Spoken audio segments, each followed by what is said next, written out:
I am diving into the ethics debate to see if I can identify the 6 things a morally weak person always says. Let's see if I can spot them all. Moral weakness often sneaks up on us in the phrases we use to justify our actions. It's about those little white lies, rationalizations, or downright manipulations that we tell ourselves and others to get out of taking responsibility. When we peel back the layers, we find that these phrases reveal more about our character than we might be comfortable admitting.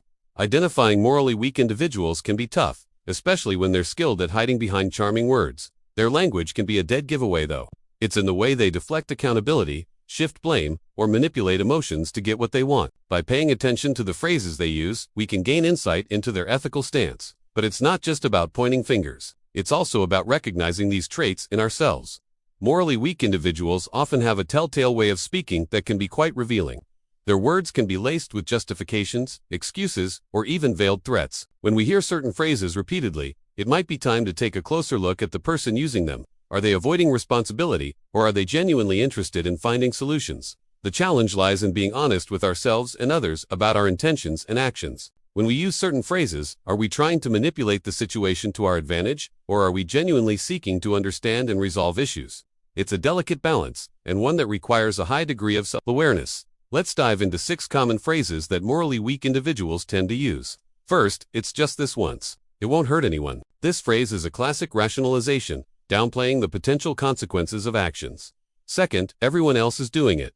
This one shifts the focus from personal responsibility to peer pressure. Third, I didn't mean to hurt anyone. While this might be a genuine apology, it can also be a deflection from taking responsibility for one's actions. Fourth, that's just how I am. This phrase can be a way of excusing behavior rather than working to change. Fifth, it's not my fault. This shifts blame away from the speaker and can prevent constructive conversation. Sixth, you always, never do this. This phrase can be a form of gaslighting, manipulating the other person's perception of reality. These phrases can have a corrosive effect on relationships and society as a whole. When we prioritize our own interests over ethical considerations, we erode trust and create environments where exploitation can thrive. I've seen it in workplaces where leaders prioritize their own gain over employee well-being, and in communities where individuals look the other way when they witness injustice. The impact of moral weakness can be far-reaching. When we compromise our values, we not only harm others but also ourselves. We lose trust in our own judgment and struggle with feelings of guilt and shame.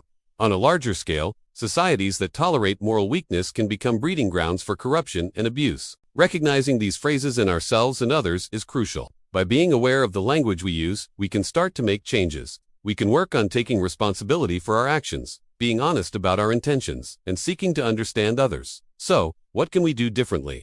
We can start by being more mindful of our words and actions. We can work on building stronger, more honest relationships. We can strive to be more empathetic and understanding. To recap, the 6 phrases are: it's just this once. It won't hurt anyone. Everyone else is doing it. I didn't mean to hurt anyone. That's just how I am. It's not my fault. And you always, never do this. Recognizing these phrases in ourselves and others is the first step towards building a stronger moral compass. If you've encountered these phrases or have your own examples, I'd love to hear about them in the comments. Share your experiences and let's discuss. Also, check out my related videos on ethics and personal growth for more insights.